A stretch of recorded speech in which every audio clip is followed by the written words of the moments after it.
And that was Weijia Zhang of CBS, the president this year of the White House Correspondents Association. She will be stepping down after this. It's a yearly post, and so she is the person that you will see quite a bit of tonight when the speeches and the awards begin. As you can see, this is the ballroom of the Washington Hilton, and there goes Markwayne Mullin, former senator from Oklahoma, now the Homeland Security Secretary.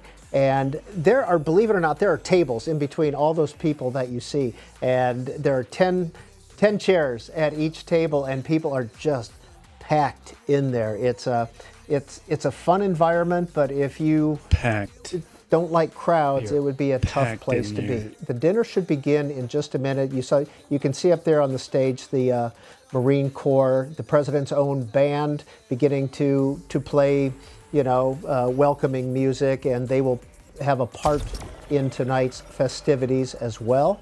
But we're waiting for the presentation of colors, the pledge, the opening of the dinner, and then trying to get everybody seated and to start eating.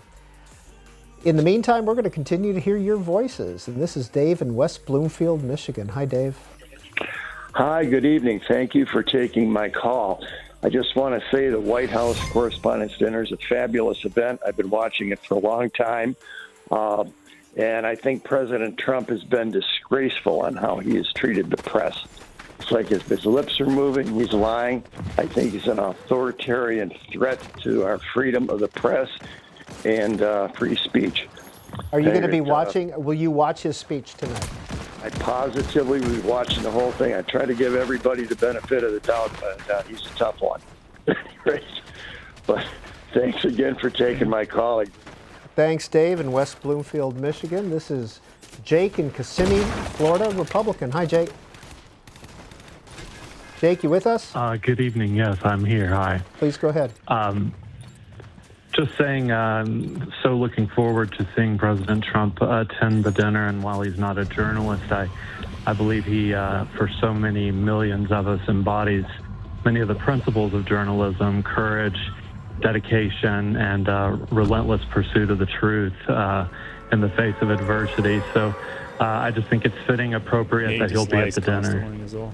And Mike Lawler, Republican of New York, member of Congress, is there. He's been invited to the dinner as well by a media organization. And Mr. Lawler may have a pretty potentially tight race in 2026 for his re-election effort. His 2024 race was quite close, and it's looking, again, to be quite a close race. Lorraine, Conway, South Carolina, independent line. Hi, Lorraine. Hello. I used to be a Republican, but I kind of turned my back on the party because I don't feel that they support Trump the way they should.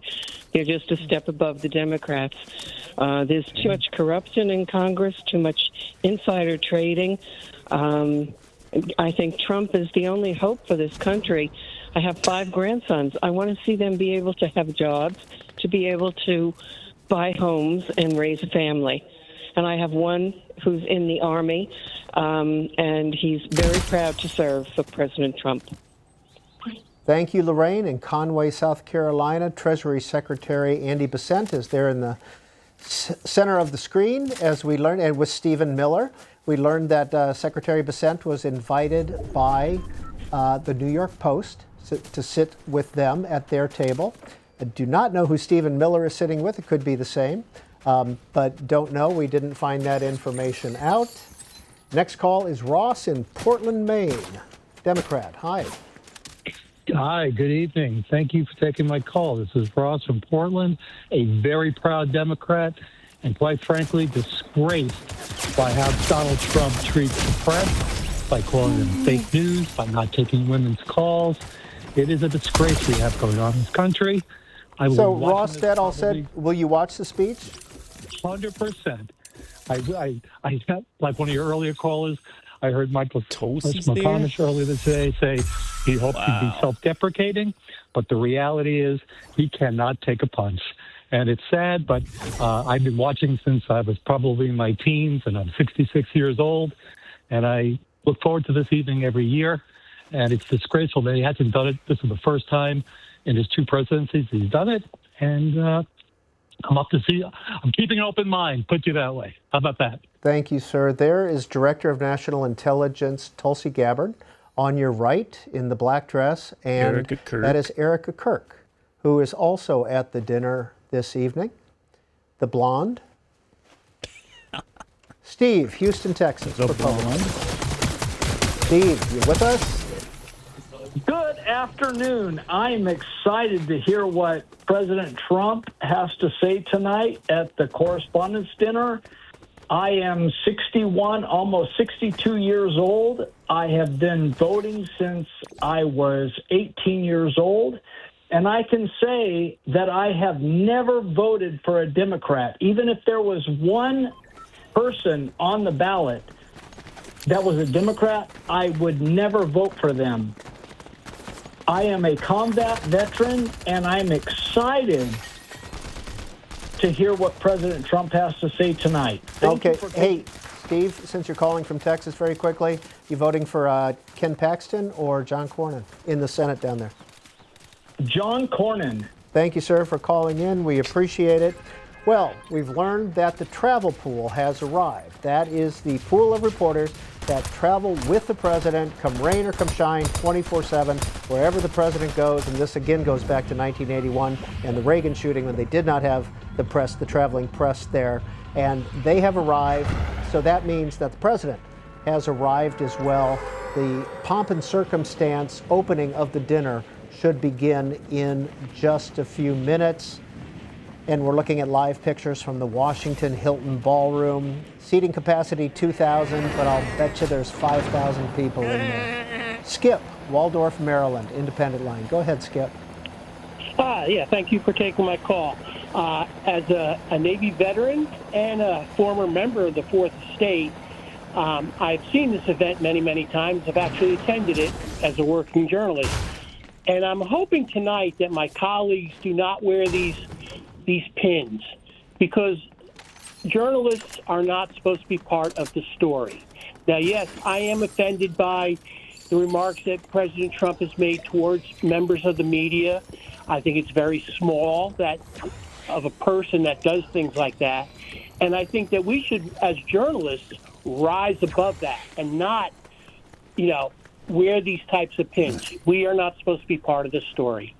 Hey, Skip, I apologize. You cut out right at the beginning. Have you attended the dinner in the past? Yes, I have, as a working journalist. All right. Give us your impressions of the dinner and its import. Well, the dinner is supposed to be a lighthearted type of affair where members of the Fourth Estate, interact with the President of the United States, and his staff are usually at the different tables as invited guests. And, Trump has always avoided this, or he has avoided it since 2011. And, it should be lighthearted. Now, maybe we'll see a different president tonight. All right, Skip in Waldorf, Maryland, thanks for calling in. Possible. Joe, Marathon, Florida, Democrat. Joe, you're on the air. Why, thank you. I'm glad that the president has showed up for this event, but only on his terms. I have a 3-point plan for President Trump to truly make America great again. Hey, tell you what, why don't you just give us the first point, because the dinner could be starting at any second. You see Secretary of War Pete Hegseth there on the floor in the ballroom. Go ahead, Joe, 1 point. Confess all his sins, moralities. All right, Joe, we got the point. Thank you, sir. Tommy, Tom Ball, Texas Republican, you're on the air. Go ahead. Yes, sir. I appreciate being able to talk about it. I'm just really can't believe the press, the indignance of the press. I'm 70 years old, and I have never seen a president attacked the way the press attacks him. I'm a proud Republican. I've been a Republican all my life, and I just can't get over how they ignore everything else that's going on. I mean, if you look at the stuff with Biden and so forth, they ignored it. He couldn't hardly talk, but yet the press wouldn't investigate it. anything that Trump slips up on, they jump on and say that we're going to have to impeach you. It's just ridiculous. I mean, I don't understand it. I can't comprehend it other than the standard phrase Trump derangement syndrome. It's just ridiculous. Thank you, Tommy, from Texas. There, just a minute ago, we saw Secretary Pete Hegseth talking with presidential advisor Stephen Miller. Next call is Barbara calling in from Palm Beach Gardens, Florida, independent line. Hi, Barbara. Hey, Barbara, how far from Mar-a-Lago are you in Palm Beach Gardens? About a half hour. A half hour. Okay. All right. I think. I'll be brief. I was taught not to lie, and if I did tell a little lie when I was a child, I better confess and tell the truth. My question, I guess, or my comment, as an independent, there is proof in the news that some of what the journalists or the TV journalists have said or that have been denied, have been proven wrong. I'm a little nervous. I don't usually do this. But I was wondering, lots of people are concerned about questioning what will President Trump say. I'd like to know, is any journalist at all going to admit and apologize for the lies that they told? I'm not interested in having anybody do a mea culpa. Just say, we were wrong, we're sorry, and apologize, and go from there. And that's about it. Barbara, thank you for calling in and voicing your point of view. Trying to be me. We're expecting the dinner to start in just a minute. It looks like people are finally getting seated, which means the president's in the house. And in a minute, there will be the presentation of the colors. There'll be the band playing. There'll be the Pledge of Allegiance and a welcoming from Wei Zhejiang of CBS. Pamela, Philadelphia, Democrat. Good evening to you. Hi, thanks for taking my call. I just wanted to let you know that I've been watching your sister station, C-SPAN 2, most of the day. And aren't those addicting? Once you start, oh my God, yeah. I do the same thing, and I've seen them maybe 50 times each. And every time I watch one of those old speeches, I'm just, reminiscing and laughing. It's fun. Oh my gosh, the best ones or the best speeches I think were given by Obama, Bush, and Obama and Bush.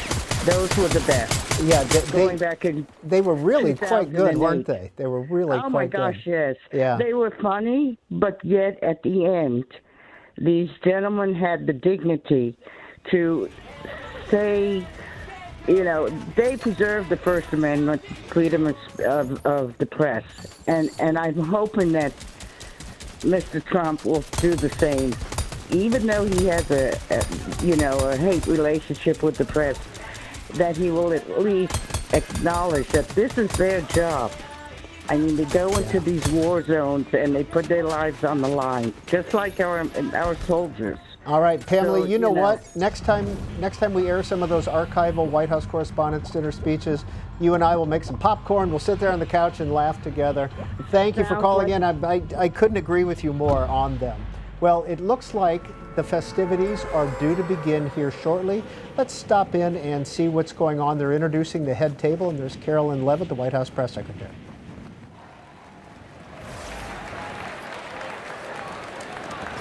Trevor Honeycutt from Reuters.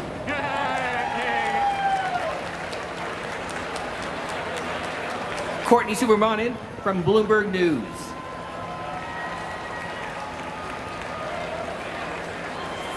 From Time Magazine, Brian Bennett.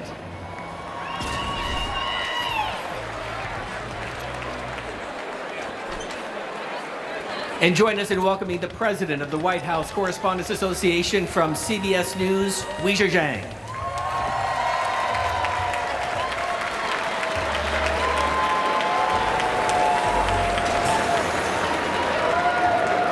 The headliner for this evening, mentalist Oz Perlman.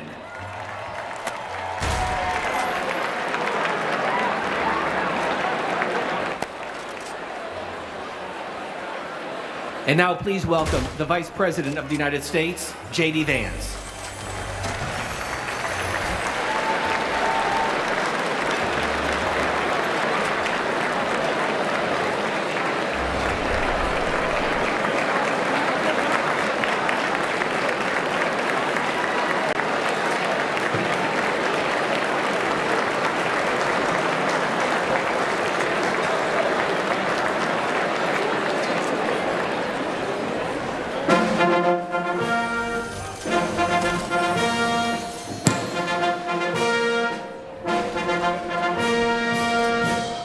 Ladies and gentlemen, the 45th and 47th President of the United States, Donald J. Trump, and First Lady Melania Trump.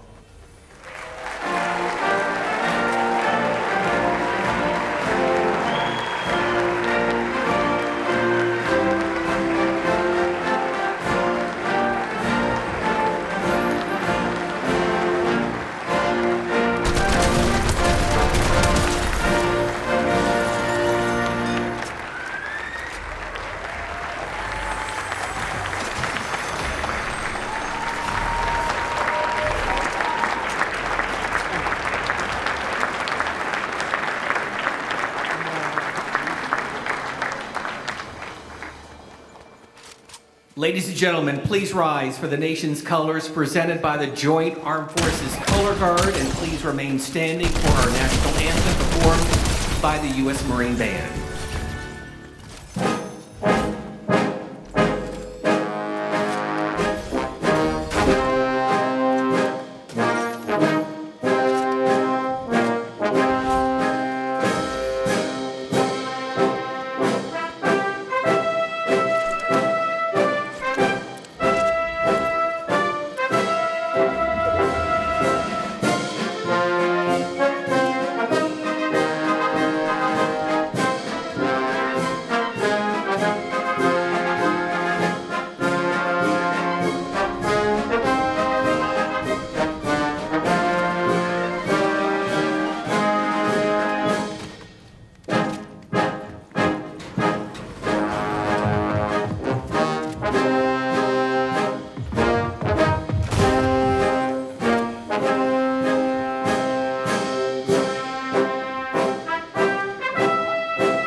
Stripes and bright stars through the perilous fight.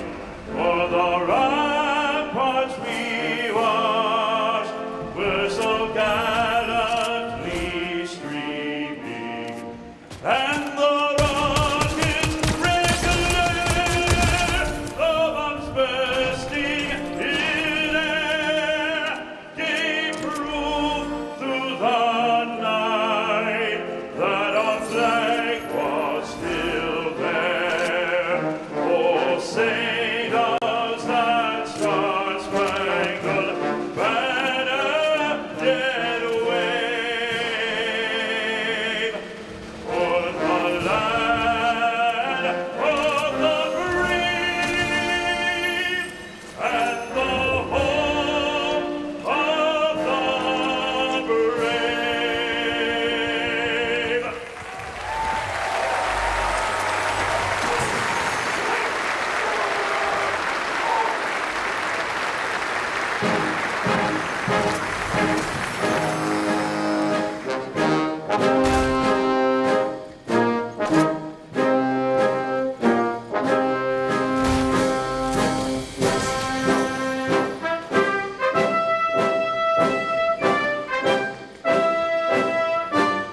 And now, ladies and gentlemen, please welcome the president of the White House Correspondents Association from CBS News, Weijia Zhang.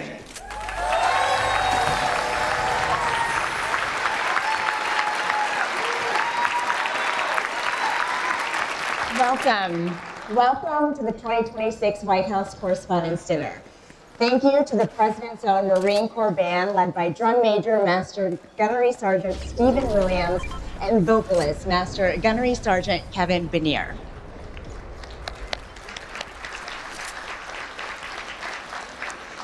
Good evening to everyone.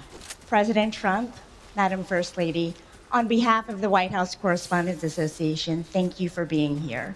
It is meaningful that you're with us tonight.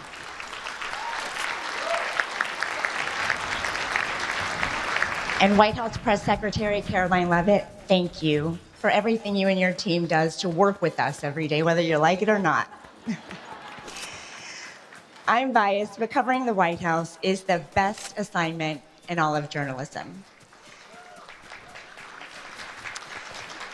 We have the privilege of covering the biggest story in the world every single day.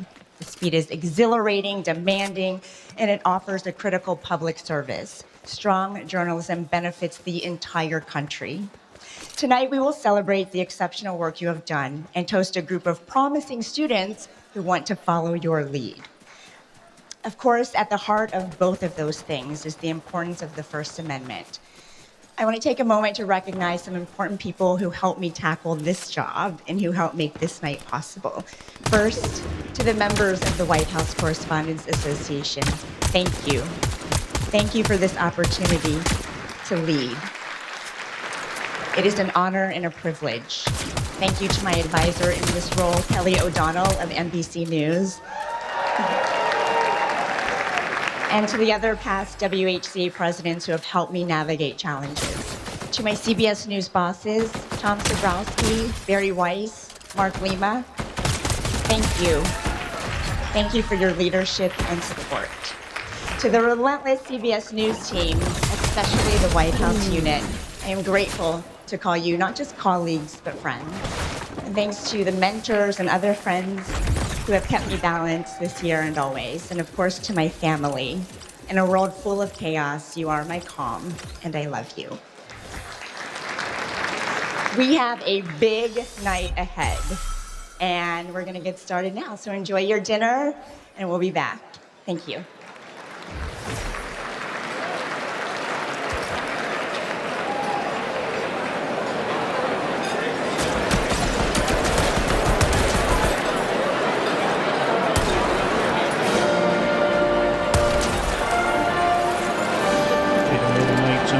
Taking pictures, I see.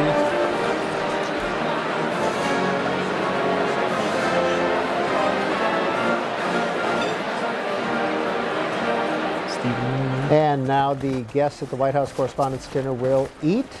And this should last about an hour and 15 minutes. And after that, the program begins. We'll show you the room from time to time throughout the evening until the program begins. But we're pleased now to be joined by Karen Bohan, who is a former editor-in-chief of USA Today, Reuters White House correspondent, and former president of the White House Correspondents Association, doing what Weijia Zhang just did. Karen, President Trump is attending for the first time in his presidencies. Big deal? It's a big deal. It's controversial. A number of prominent journalists have written a letter to the White House Correspondents Association saying that they should disinvite him or should not have invited him. There's a lot of controversy around the invitation to have him speak because of the way he speaks about the press, because of the limitations that people in his administration, including Pete Hegseth, have put on the press. So, you know, expect there to be a lot of tension tonight.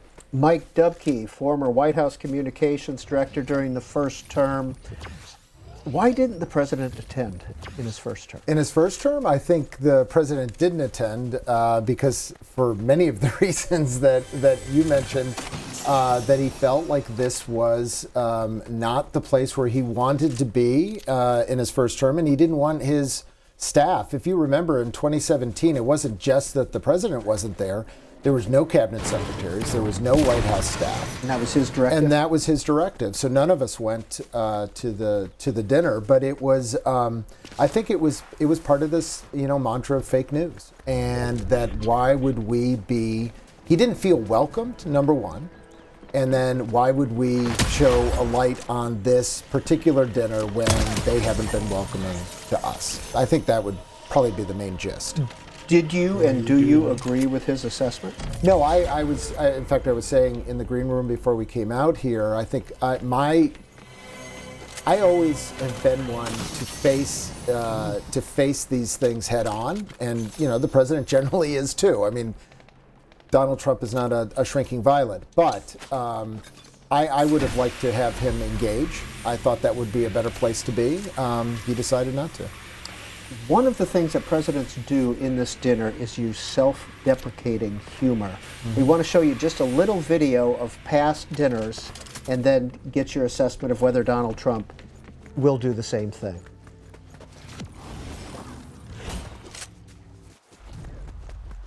You even tied my recent surgery to my age.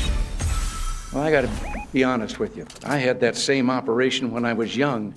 And it felt so good I wanted to have it done again before I was too old. Larry also said that preparing me for a press conference was like reinventing the wheel. It's not true. I was around when the wheel was invented and it was easier. As you all know, when you're president, you don't do anything at the last minute. I had the Secret Service come over here this afternoon and do that usual security sweep before a presidential visit. Place was clean. No broccoli. I mean, I am not doing so bad. I mean, at this point in his administration, William Henry Harrison has been dead 68 days.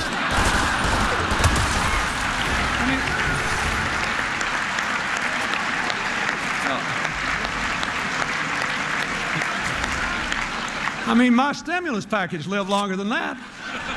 Jay Leno's here. Now, no matter how mean he is to me, I just love this guy. Because together, we give hope to gray-haired, chunky baby boomers everywhere. I was going to start off tonight telling some self-deprecating jokes. But then I couldn't think of any mistakes I had made to be self-deprecating about. So I want to talk about some serious issues, such as, okay, here it comes. Nuclear proliferation. Nuclear proliferation. Nuclear proliferation. Nuclear proliferation. 4 years ago, I looked like this. Today, I look like this. And 4 years from now, I will look like this.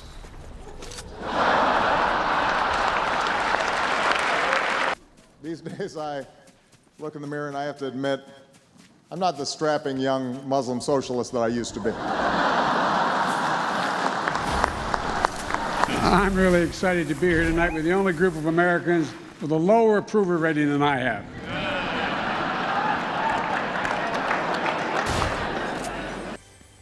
So Mike Dubke, all that self-deprecating humor, as a former director of communications for the Trump administration, does it work? Is President Trump able or willing?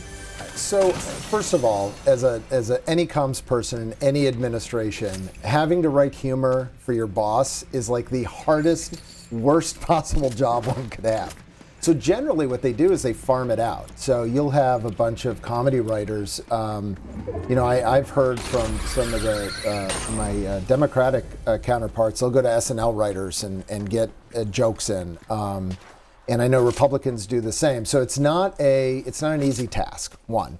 Secondly, when you're presenting the jokes to the principal and they're making fun of them, you want to make sure that they get the joke too. So that's also hard, bringing the jokes in that are self-deprecating. Now, getting to your question about Donald Trump, I think he's going to tell a lot of jokes tonight.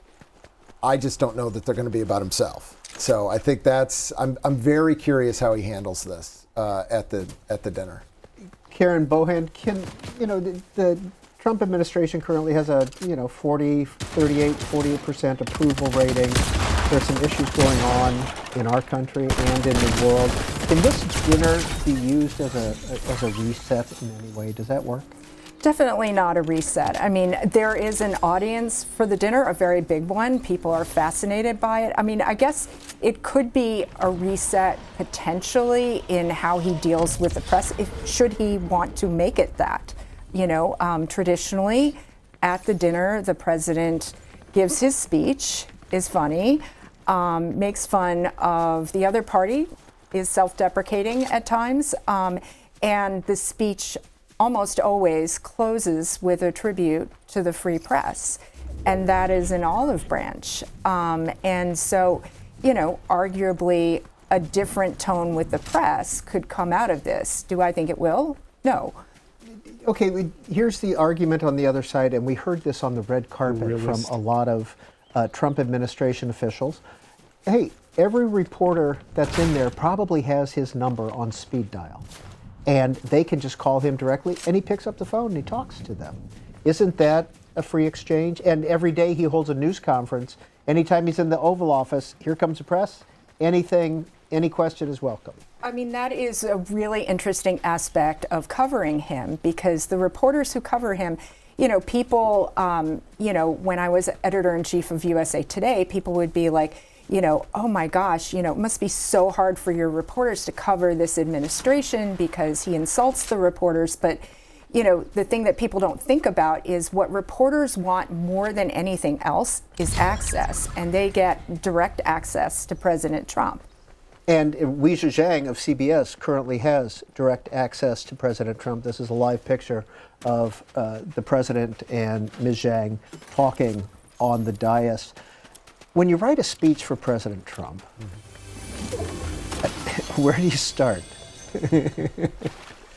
Well, you start with whatever the main topic of the speech is. It's like writing a speech for anybody else. You want to make sure that you're covering those issues and the programs that the administration is putting forward, and making sure that you're hitting all of that, all of those notes. But you also know that when you write a speech for Donald Trump, that he's going to go off script. And so when you're working your way through it, you're looking for those spots where he can go back to items that he's comfortable with, that he'll riff on. But the most part, it's like writing a speech for anybody else. You just have to get those pieces in. What I was going to say, just to follow up on your point of access, I always made the argument that President Trump is the most accessible president probably we've ever had. He doesn't do as many press conferences as others, but he's almost always available on the way to Marine One. He brings the press into the Roosevelt, into the cabinet, into the Oval Office, as you mentioned. Pickle Rick. And that level of accessibility is fantastic. What I heard from reporters was it was also exhausting. It's exhausting. Exhausting, and they always had to be prepared. So I did not understand this at the time. I said, well, we're giving you more access than you've ever had before. And they go, yeah, but not the access we want. And I go, what do you mean by that? And they said, we want to go in there with a list of questions that we've prepared and we're ready to go at a press conference. When we get called in at the moment's notice and have to shout over our other reporters and maybe get to ask one, yes, we have access, but we don't have the quality access, I guess, that they were looking for. And that's a difference. But I would say that those impromptu moments are quality access. I see it. Just a second. We have an issue here at the head table at the White House Correspondents Dinner. If we can go to that full screen, it looks like the head table has been evacuated. I saw Oz Perlman talking with Mr. and Mrs. Trump, and they are evacuating. It looks like they're taking all the security folks out of there at this point. Oh my God! If we could get closer, and it looks like the ballroom. I cannot see if people are still seated at their tables or not. This is the quietest I've ever seen the dinner. Can we go? We understand that shots were fired here at the dinner, and we'll find out what's going on here shortly. You can see a lot of. Here come the Secret Service. Let's go. Let's go in full screen here. See if we can hear.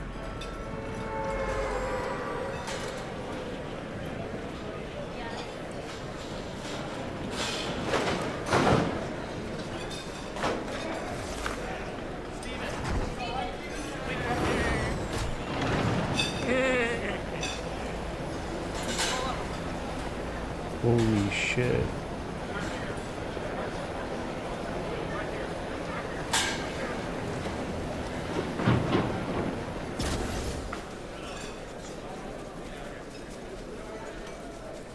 Well, short video. Karen Bohan, you've been a association president. What is the security?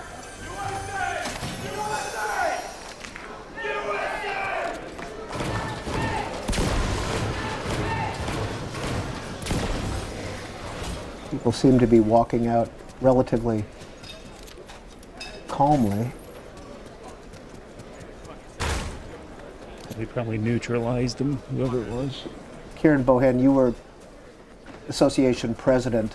What is the security considerations like when a president arrives The at the security Washington Hilton? obviously is taken very seriously, and there are meetings way in advance with the White House Correspondents Association, the Secret Service, the hotel staff.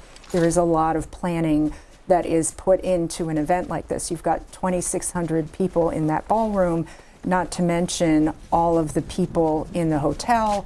I was at the venue earlier, and there were protesters outside. There was a security perimeter. In fact, it was tighter security than I've ever seen. I did notice, though, that at least 2 protesters got into the lobby, and that shouldn't have happened. So Mike Dubke is a former Trump insider. Does the Secret Service have the last word, basically, on any travel? Basically, on movement? anything that comes around any traveler movement of the president, absolutely. And they would have worked with the dinner organizers, with the hotel. This is a location in Washington D.C. that's used every year for this event. So this is not a unusual place to hold a high level event with a lot of security. And I believe that they use this ballroom so often that the waiters and waitresses and et cetera all have some type of a security clearance that they can be in there and serve the president. And right before this started, we saw Oz Perlman, the mentalist, trying to make an argument talking that with Mr. and Mrs. Trump. He was right there, and they were doing some I'm cards. hoping this wasn't a leftist, but it'll be interesting to see what they were talking about. But by now, it's been maybe 5 minutes since the shutdown. Is the president back at the White House? Hard to really assume. By now, do you think? If knowing where not the knowing is. not knowing any of the threats here, but I've got to believe that they would have removed the president from the scene. That's part of the protocol. Yeah, they took him off the stage. So, it kind of changes the mood of what we were all about to talk about tonight. We don't have any updates at this moment. We do have the dinner. You can see that the ballroom is still full, and as we sit here and watch, we'll absolutely stay live, and we will also take your calls. And we're going to put the numbers up on the screen very briefly, and I'll read them out loud as well. So if you want to call in, talk to us about what is happening. 202 is the area code, 748-8001 for Republicans, 748-8000 for Democrats, 748-8002 for independents. Karen Bohan, you mentioned that you were at the Hilton earlier, meeting with colleagues and got into the venue. What was the security for you to get through the perimeter? Because it's not just a hotel, they set up a perimeter now. They set up a perimeter, they were checking tickets, and you were only supposed to be allowed in if you were a guest. And if somebody got a ticket, a protester got a ticket, then they could make it in at least to the hotel, correct? Yeah. Could they make it into the ballroom? Because we're talking magnetometers. And we have somebody on the phone now who works for the Washington Hilton. I apologize. Malika Hall, who is attending the dinner, is a C-SPAN employee. Hey, Malika, what's going on? What do you got? Hi, I'm in the room right now. Originally, a lot of people were under tables. We're now all standing up and looking around. All of the secretaries and the president has been removed from the room. I'm not exactly sure what happened. All we heard was yelling and being Secret Service. And yes, I'm okay. Thank you. And then Secret Service running on tables. And luckily I have C-SPAN employees near me just reassuring me that we're all okay. But yeah, President Trump obviously has been removed from the room. Hey, Malika, were you close? This is Peter. Were you close enough to see the Secret Service take Mr. and Mrs. Trump out? I was close enough, but I was under the table, so I did not see it firsthand. Really? What made you? Was there a noise? Were there loud noises? Did it sound like shots? I did not hear any shots. You just heard yelling and just commotion, like someone yelling through the room, or maybe someone came in. I'm really not sure what happened. And did somebody tell you to duck, or did you just instinctively get under the table? I instinctively got under the table, and other people were getting under the table as well. So it seems like the common thing that was recommended to do. Hey, Malika, how far from the stage are you right now? From the head table? Maybe a couple yards. I'm very close. I'm maybe 2 tables away from the stage. And I was very close. Has the stage been emptied? Or is everybody that was at the head table, including Weijia Zhang of CBS, have you all? The entire stage is empty. Yes, everyone from the stage is gone. Okay, it was weird. Malika, we were sitting here, here with Karen Bohan and Mike Dubke. I want him to call in the control room and then on the air from this room. I'm doing that right now. Yeah. Malika? I want John Yes, hi. to do a phoner. Okay, we have John here who could also Is speak. John McCardle there? Great, let me talk to John. He's here, right here. Thanks, Malika. Okay. Hey, John, it's Peter. You're on the air. And Hey, how Peter. close were you to the stage when this occurred, Peter, whatever we're this event was? Peter, we're about 4 tables back from the stage, and there's just a lot of confusion about what's going on. So I'll give you the sequence of events. Everybody's having their salad. Boom, boom, boom, boom was what I heard. And John, did they sound like shots, or was it just loud noises? The back of the room. That point, John, you with us?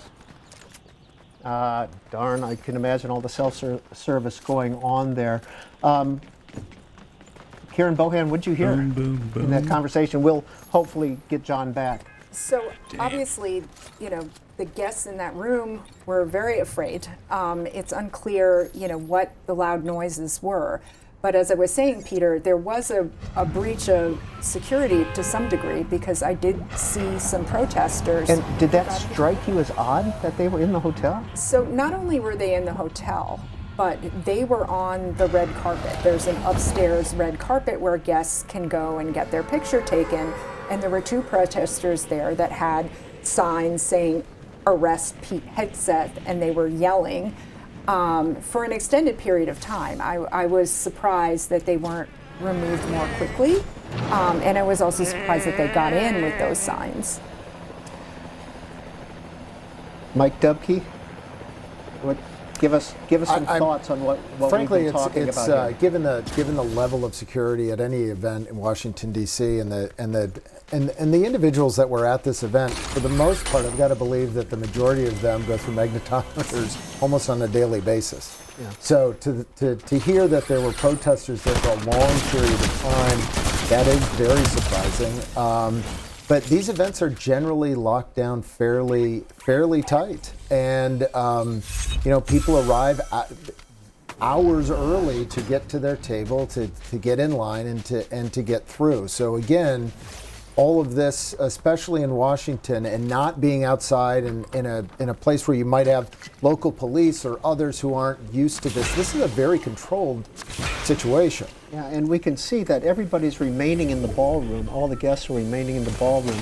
And John McArdle, who's at the dinner, and everybody is saying there were loud sounds. So not confirmed to be shots, but loud sound, and that initiated this, what happened here. Hopefully at some point we'll be able to re-rack where we were in the tape and be able to look at exactly the sequence of events. Again, Oz Perlman was talking with Mr. and Mrs. Trump at the head table. They were having, some kind of a, whether it was a trick or not that he was doing, I don't know. And then all of a sudden, all hell broke loose. And I think we all saw the Secret Service running across those front tables. And it sounds like the cabinet, the Pete Hegseths, Marco Rubio's, the Sean Duffy's, who are all there as well, have been evacuated. And no activity at this point at the head table, including all the journalists. So hopefully somebody will come out and give us an update of what happened. So Peter, the layers of security at the event tonight, as I said, a couple of protesters did get into the lobby, but even if you got into the lobby, to get down to the ballroom, you would have to show your ticket to go down the escalator, and then you would go through magnetometers. And now we have some folks coming back. Whether or not they're straightening the chairs. All right. I can't tell if those are Secret Service or if they're journalists. No, and this is only a speculation on my part that they're holding everyone in the room until they can make a decision as to whether or not they've gotten control of the situation or not. So that none of this seems, after these major events, this. And we will try to get John McArdle at the dinner back on the line, or somebody from C-SPAN to hopefully give us an update. The fact that everybody's still in the room says quite a bit, I guess, right? Mm-hmm. Yeah. Well, especially a room full of journalists who want to go out and report what just happened. So exactly. I'm sure they're being held there by the service, and well, we'll keep an eye on that front table as well. So this is a first. It is a first.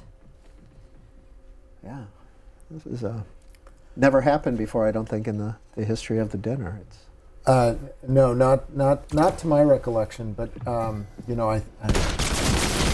this is indicative of the level of political violence that we've seen the uptick of, and so unfortunately, I'm not sure anyone in that room is surprised.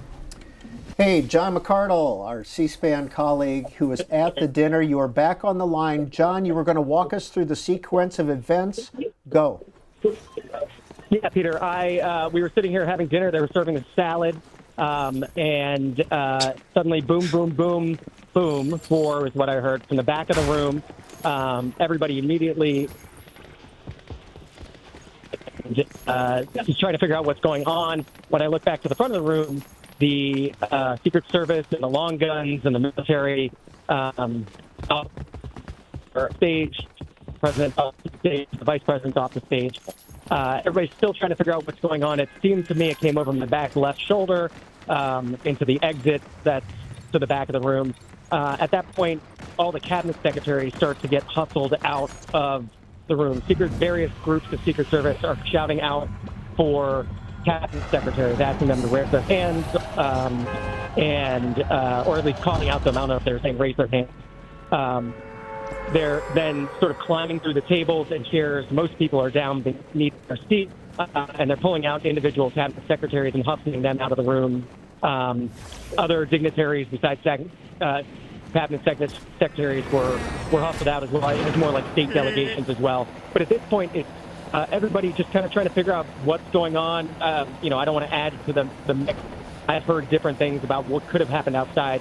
haven't seen anything myself. It's all what people are saying. I don't know you are. All right, and we will take this as gossip and conjecture. Is somebody speaking at the podium? Not yet.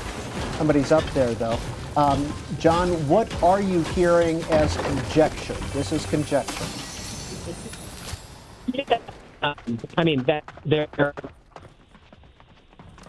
Unfortunately, John, you're cutting out. Once we find that one location and we get you back on the phone, don't move. You with us? Yeah, I can imagine all the cells. We'll get a better connection with John and we'll continue our conversation. So you've got 2,000 journalists in this room, all hearing things, conjecturing. Mike Dubke, does anything, I mean, what's your initial gut on what just happened here? Well, depending on,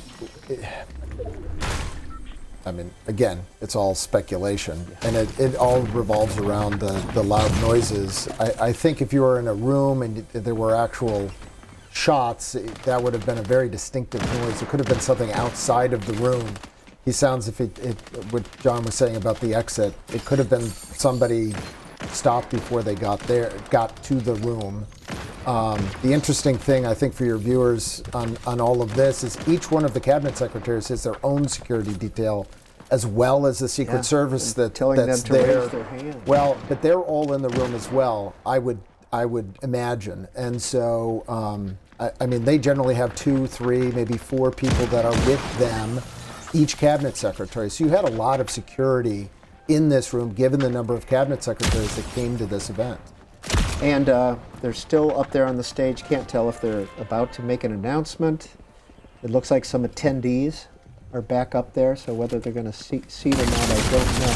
But in the meantime, this was maybe 15 minutes ago, and we're going to show you a replay of what happened, and here we go. Much I can do about this shit now.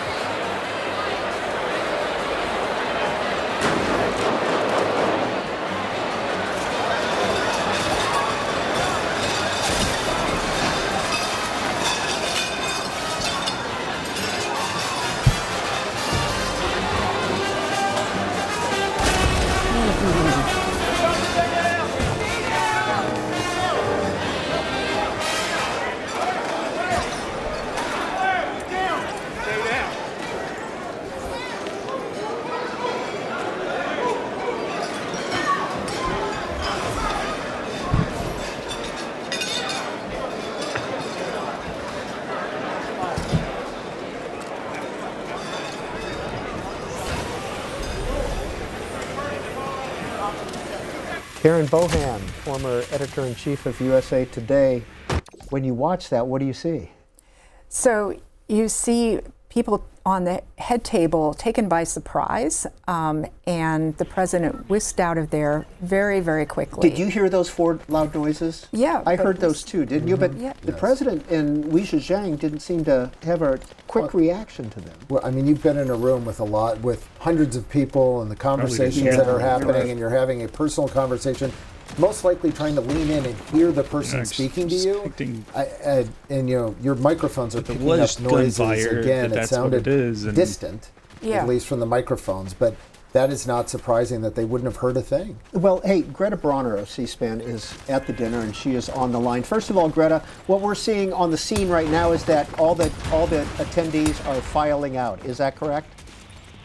Yes, and I just left myself, actually, so I was able to talk to you because there's not cell service down in the ballroom area. So I left the building. I'm standing outside. There is a large police presence outside. The attendees are filing out, and it's unclear what's going to happen next. The lobby of the Hilton is where the action happened before the ballroom. I'm not sure. It was unclear what was happening in the ballroom itself. It sort of obviously caught everyone by surprise as we were sitting there and the dinner was getting underway. Greta, did you see the president and Mrs. Trump being hustled off? I did not. It happened so quickly. I was talking to folks at our table. I heard a clattering of what sounded like plates, turned around, and the vice president, the president, and the first lady were gone. That's how quickly it happened. Okay. All right. So you're standing outside the Hilton now. You're on Mass Ave or Connecticut Avenue? Or close by Connecticut Avenue, which is where the hotel is? Yep. Okay. Yep, absolutely. Is the dinner over? It's hard to know at this point. When I exited the ballroom, I turned around to law enforcement to go try to find a different way out. And he said to me, "You cannot come back in this way." So once I had left the ballroom, if anyone leaves the ballroom, you're not getting back in. I believe he said to me, "This is a crime scene. You are not coming back in this way." Back through the metal detectors to get into the ballroom. Okay, he used the term crime scene. I believe. Okay. So. Hey, Greta, stay on the line. It was a rush to get out. Okay. Oh, but it looks like everybody was in there, stayed in there for a while. Yes, and it was as the president, first lady, and the vice president were rushed allegedly out. a shooter There was another was wave of law enforcement that came in after them. They escorted out the Health and Human Services Secretary, RFK Jr. Then I, next to our table, saw the Secretary of State escorted out, Marco Rubio. The Small Business Administrator. When you say escorted out, I mean, are we talking about, pardon me, covering the protectee or just walking them out? Walking them out with law enforcement surrounding them. For RFK Jr., he had more law enforcement around him, escorting him out. Their weapons were revealed at that point. The Secretary of State had less of people around him, and he was escorted out toward the dais where the president had been, and they went back through that room when they were brought out. We also had the Small Business Administrator close to our table, and she was also, there were law enforcement surrounding her as well. Hey, Greta, are you guessing that the president is back at the White House at this point? He was evacuated, from what I understood, and he is no longer on the presence on the ground. Great. Hey, Greta, if there are helicopters. Yep. There are helicopters circling right now. Okay. All right. Hey, Greta, stay on the line with us. I think we just saw John McCardle, who's still in the ballroom. Nope, John is not there. Wei Zhang is back at the dais. Let's listen. I can tell you that our program is going to resume momentarily.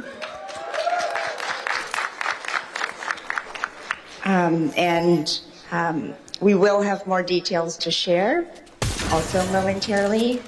But for now, please just be patient as we figure out just how much time it will be, but it shouldn't be that much longer.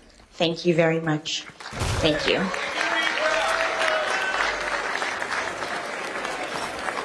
Zhang of CBS just shared that the program will resume.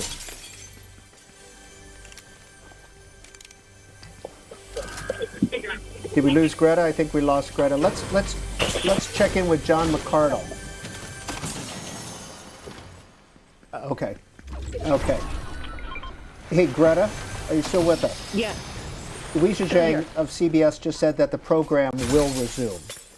So I take it that everybody's safe at this point, but probably not return of the president and Mrs. Trump and Vice President Vance. And the rest of the cabinet secretaries as well. Yeah. I'm sure they've been removed from the Hilton. And Greta, you think you're going to have trouble getting back in, huh? I think so. I think so.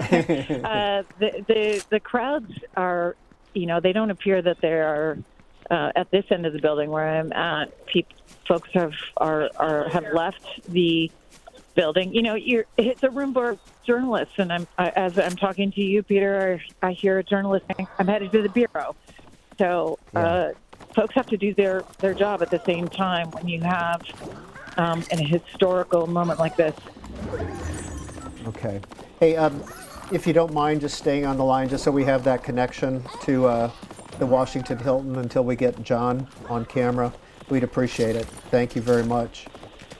They are back. No, they're back up at the dais, but looks like they're doing some technical. Yeah, they're doing some technical work here. Hey, Karen Bohan, who is our guest here, and not doing the program that we had predicted that we would be doing this evening. We appreciate your rolling with us. When something like this, as a reporter, when something like this happens in the middle of mundane activities, what happens at USA Today?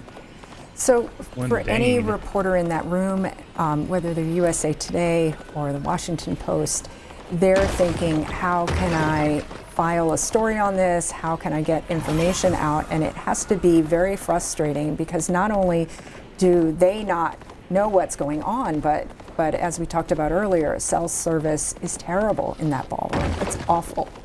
Yeah, so Greta is out. Our Greta Bronner is out, and she's on the street, and she was able to hear us. So, one quick thing, I've noticed they haven't taken the seal off the podium.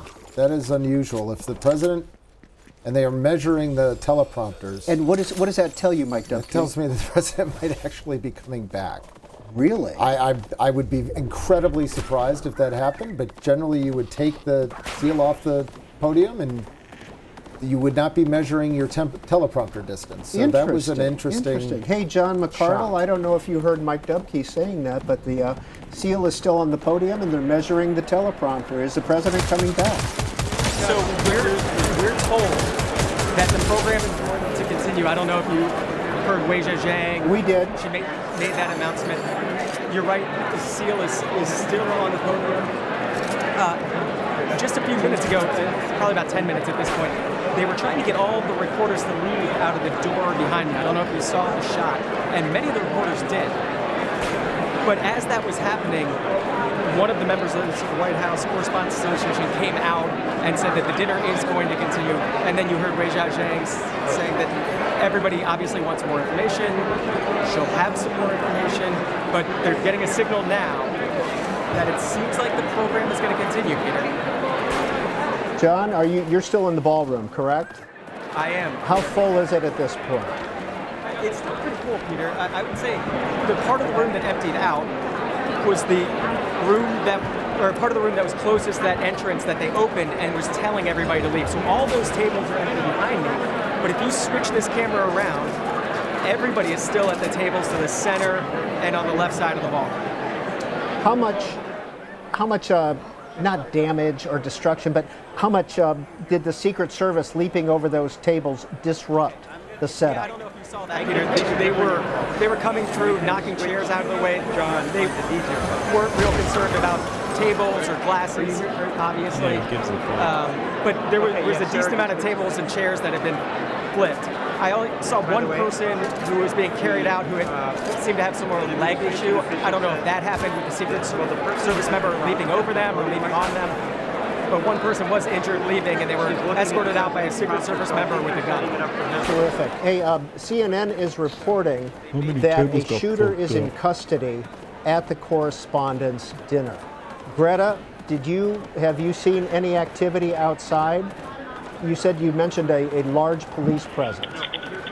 Yes, there are several police cars. There's law enforcement outside of the exit that several of us went through. I'm here with Jonathan Allen, NBC political producer, and he just told me that he's leaving. He does not plan to come back. Jonathan Allen, can you just tell us what you saw when you were in the ballroom? Sure. I didn't see a lot. What I heard was a couple of percussions that sounded like gunshots. If anybody's heard a gunshot before, pretty clear. However, with so much distance from the ballroom, there appeared to be some buffer in terms of the sound. And then the room got basically swarmed with law enforcement officers screaming for everybody to get down. I saw Secretary of Health and Human Services, RFK Jr., whisked away on one side of the stage. The president obviously was removed very quickly. The Defense Secretary, Pete Hegseth, moved through a center aisle. Speaker of the House, Mike Johnson's wife, was under a table for a while. He had been spirited out by his security, and then they had to go back and get her. Obviously, a very mortifying moment for everyone in the room, but very difficult to see what happened in large part because it appears to have happened outside of the ballroom that everybody was in. And Greta, I'm going to give it back to you. Peter, as you just heard from Jonathan Allen, from his perspective of what happened when this all went down this evening, numerous people have been filing out and don't appear that they are going to go back in. We heard from Weijing that they will proceed tonight. However, folks have left and they don't intend to come back. So we'll see what the attendance looks like if indeed they continue with tonight's program.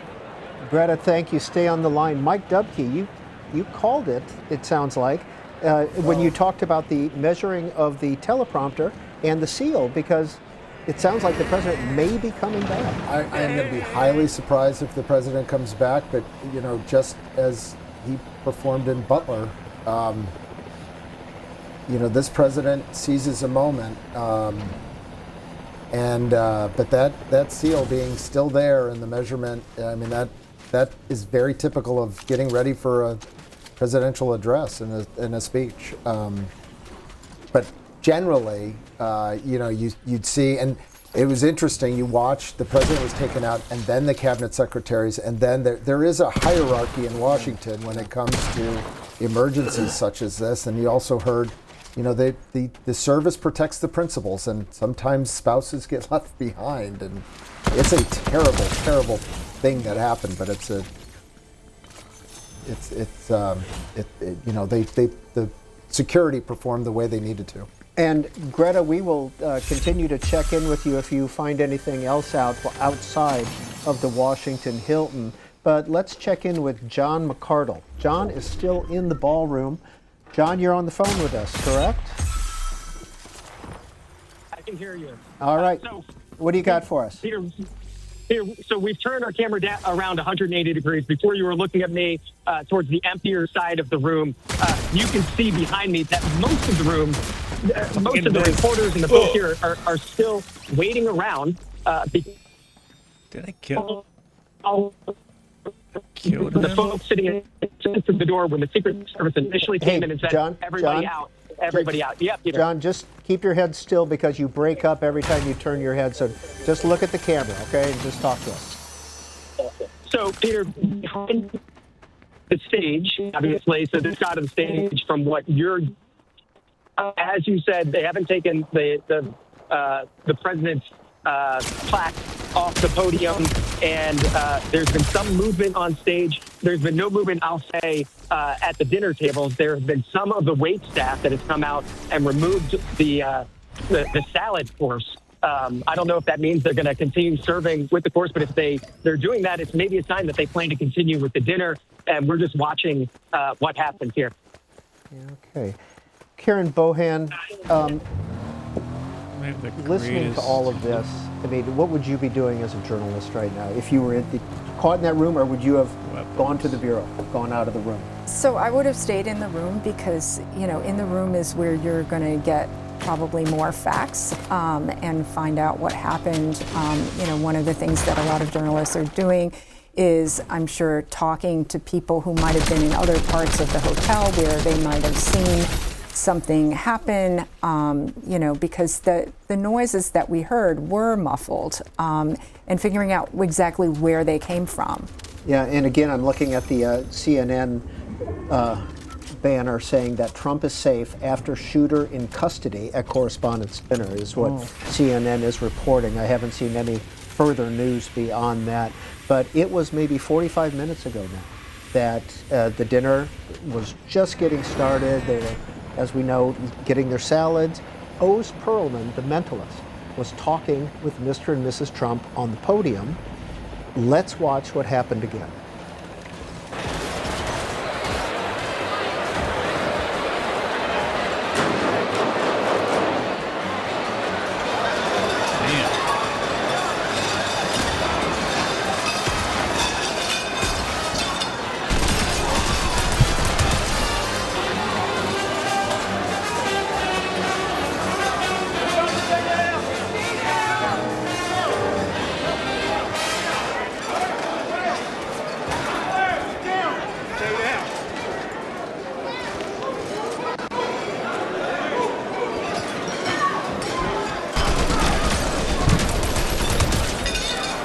And that's what happened about 45 minutes ago. Now back to the live ballroom. Let's see what's happening up there. Nope, people are still talking on the phone. Nothing is moved yet. John McCardle, any update for us? Peter, it's literally a lot of waiting right now, trying to figure out what to do. The reporters in the room obviously don't want to leave. It's just kind of the nature of reporters who want to see what happens.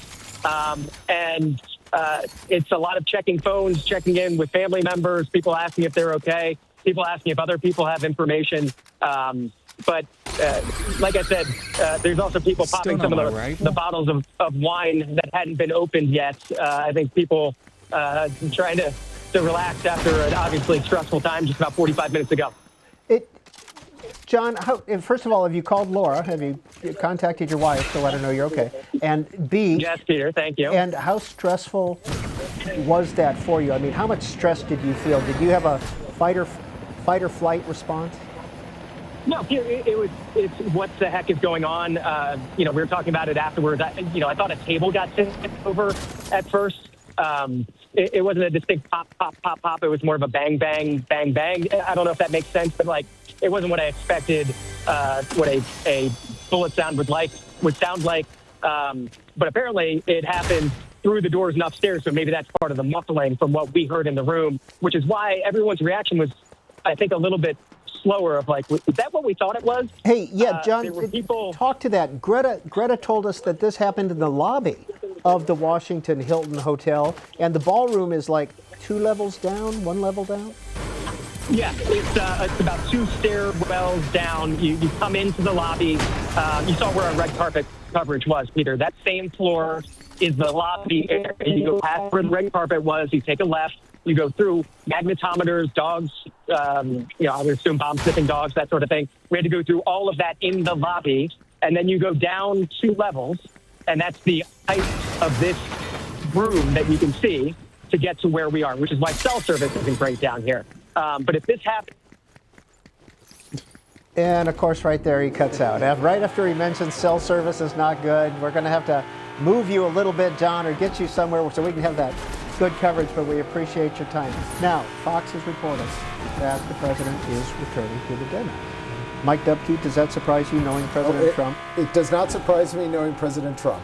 It surprises me that the Secret Service are allowing him to return to the dinner. Do you think the Secret Service had a role if he wanted to go? Can the president overrule? Absolutely. He's dear leader. Generally, they listen to the Secret Service. But again, I mentioned Butler earlier. This is a president that has, I hate to say, been there, done that, because I think this was less of an incident than that was. But this is also a president who understands the power of the media, and when they did not, as I said earlier, when they did not pull that seal off the podium, there was a sneaking suspicion something was happening. Yeah, because that goes pretty quickly. That does go pretty quickly. Yes. So the other thing is that presidents never want to look like they're hiding from something, and I think there is an inclination of any president to want to reassure people that things are back to normal.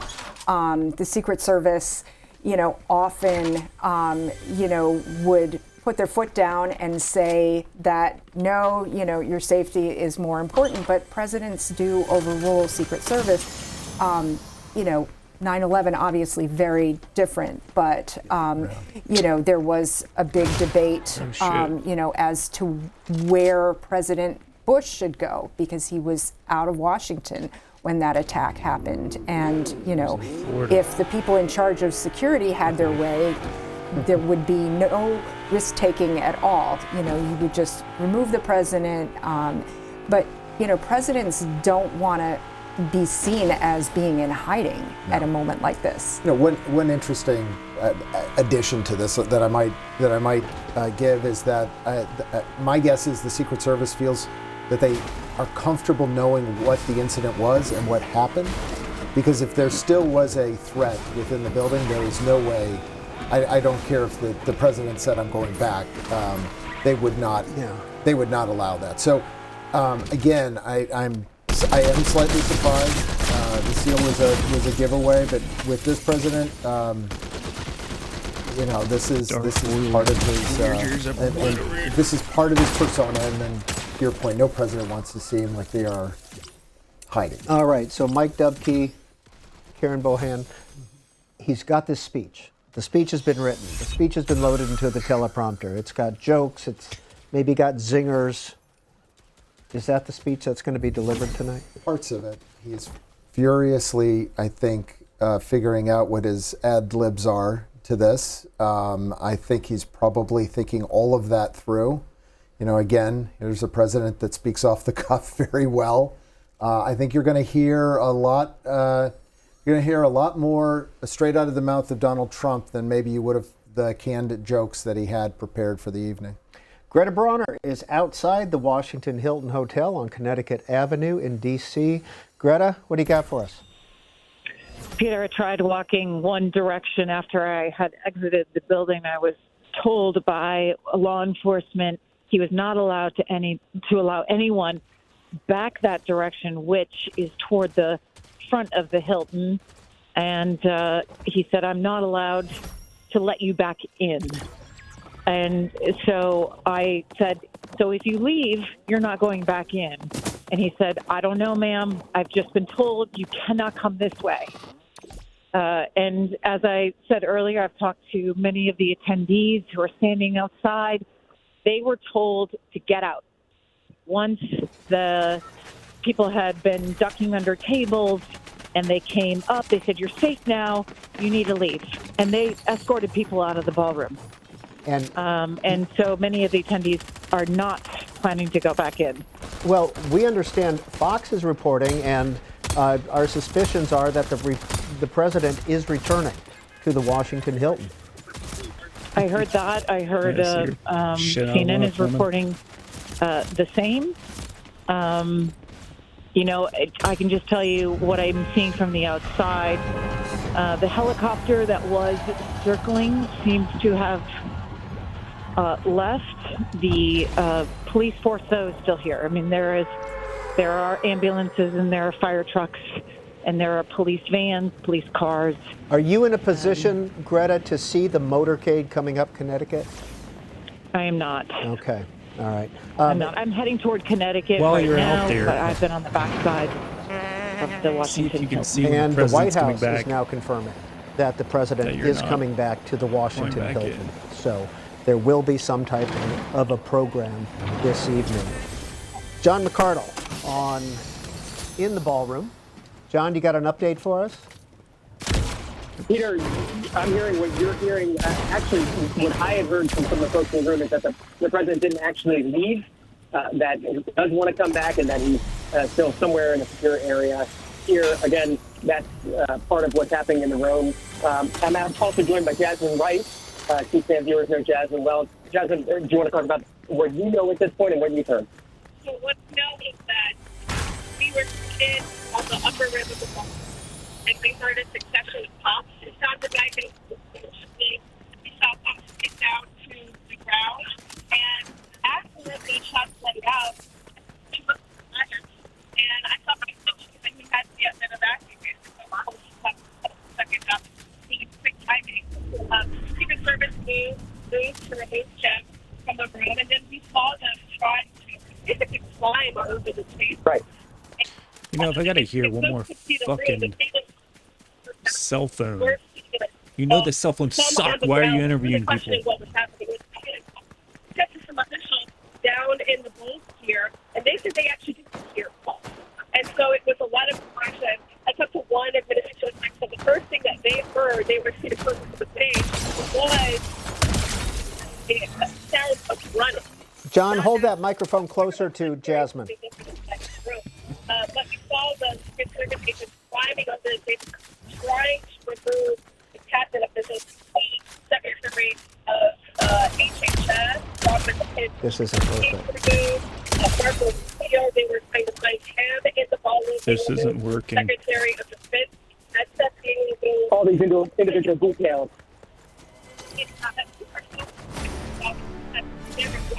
But it both felt like it happened so quickly, and also it took a lot of time because of the Have you gotten any information more than we've heard from Wing Zhang about this continuing? What we know was the announcement saying this will continue in some way, and we've also heard that the president wants to come back.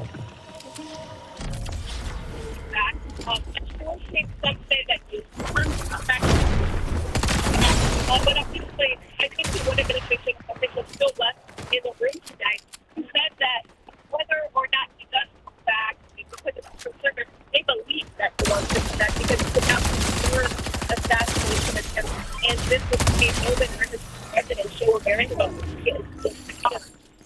The question is whether or not he's back in the room. John McArdle. It would be okay, whether or not they John McArdle, I'm afraid we're going to have to lose you.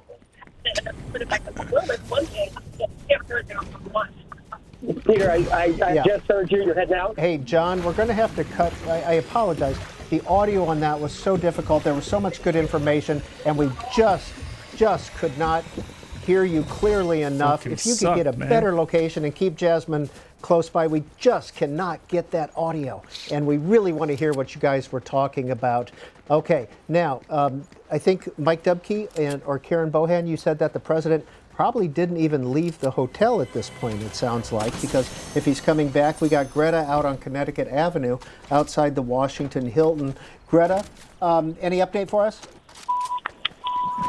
Hey, Peter. I just tried to walk onto Connecticut Avenue, was told that is all off limits at this moment. And the police officer is uncertain as to what is happening right now. He has just been told that no one can access Connecticut Avenue. Wow. I'm making my way around, I think, what will be several blocks, try to cut down the other way. You know, I don't mean to make a joke at this point, but Greta, I know you don't have comfortable shoes on. I do not. I do not. But, yeah, it's the law enforcement is still here. I misspoke before. The helicopter is still circling around the hill. Well, it looks like Sean Duffy is back in the ballroom. We see Transportation Secretary Sean Duffy there back in the ballroom. Greta, it also sounds like the president never left the Hilton, is what we're also being told. Whether we not confirmed, but we're being told that as well. So, sounds like Greta's out of range as well. Now, Mike Dubke, you've referenced this a couple of times, but how do you think the president's reacting, especially after what happened in Butler? Is he ticked off? Is he defiant? You know, what do you think his I think his demeanor, emotion is? Well, I think his demeanor is around the three words he said: fight, fight, fight. I think that's his demeanor. He's going to have the same demeanor for this event as well. Karen Bohan, once this is all settled and the investigation starts, how long will that go? I mean, how in depth will we go on a potential shooting, a shooter close to the president? So I think there will be a lengthy investigation because this is a huge lapse. I mean, this is, yes, the president is safe, and even if the event goes on, but for a shooter to get that close to the president at an event where, the security precautions are known. This is an event that takes place every year. The president is attending as president for the first time, but he is not the first president to do so. So, what happened here, has to be of huge amount of concern. Yeah, it looks like they, even when they took him off the podium, that they put him on the ground to begin, at least covered him there. They didn't know what was happening. What's interesting to me through all of this is you've got this room of reporters, and we went through this at the beginning of the Trump administration, where reporters are finally utilizing social media at that time in 2017. So we got a lot of things in which, and this is where I had an issue with the media at the time, where they were reporting out through social media items that their editors wouldn't let them put in the newspaper because they didn't have two sources. And it was a little loosey-goosey at that period of time in 2017. For your listeners, I would not be surprised if they went to the individual feeds of some of these reporters. They get a lot of information as well through X and other social media sites. And it will be interesting when President Trump posts on social media, which he just did. Okay. Quite an evening in D.C. Secret Service and law enforcement did a fantastic job. They acted quickly and bravely. The shooter has been apprehended, and I have recommended that we let the show go on, but will entirely be guided by law enforcement. They will make a decision shortly. Regardless of that decision, the evening will be much different than planned, and will just plain have to do it again. President Donald J. Trump. There it is. It's interesting that "let the show go on" is in all caps. So he feels very strongly about that. Mike Dubke, when you see something in all caps from the president, how should we read that? As a well, I'm going to make a joke insider. about this. If it's prior to midnight, he really means it. If it's after midnight, all bets are off. But it sounds like let's going back to this Truth Social post. I have recommended that we let the show go on, but will entirely be guided by law enforcement. They will make a decision shortly. That was at 9:17 p.m. that he sent that out, and it is currently 10:30. So that was about an hour ago that he put this post out, or at least no, it's only 9:20. I have, unless my watch is stopped. No. You are correct. Okay. I apologize. I'm trying to tell military time here in the studio clock, and that's not going to be successful. My math skills are off. So let's check. We've got 2 C-SPAN journalists, one in the ballroom. That's John McCardle. We've got Greta Bronner on Connecticut Avenue outside the Washington Hilton. Greta, do you have any updates for us? I have made my way to Connecticut Avenue, Peter, and I'm listening to all of you. I heard what the president posted on Truth Social, and it will be interesting to see if the show goes on, what sort of attendance there is. Folks are filing out. They are, trying to find Ubers, walking blocks, because this perimeter has extended from what it was when we arrived here this evening, and you no longer are allowed to access the Hilton. I'm about 1 block off of the Hilton. It's roped off. I do want to add one bit of color to the evening when we heard the Secret Service tell folks to get down. When the room fell to a hush, I was looking up from my table, and Senator John Fetterman, I don't know if he was on C-SPAN camera, he was standing up the entire time. I mean, the room of people at the tables were most everyone was ducking down, following the orders that they were hearing around them. But Senator John Fetterman was standing up. He was looking around the ballroom. He was watching as the cabinet secretaries were whisked toward the dais. I found this it isn't very worth it interesting that's how he observed the situation. See what Hey, happens. Greta, I know when we've replayed now a couple of times the Guess they didn't incident kill the itself, shooter. and Karen Bohan and in Mike custody, Dubke according on the to set Trump. with me, we could all hear the boom, boom, boom, boom. And Did you hear it when you were in the room? Was that to me, Peter? Yes, Stop yes, political ma'am. violence. Stay safe and Yes, healthy. I did not See you on the hear other one. All right. Peace. gunshots.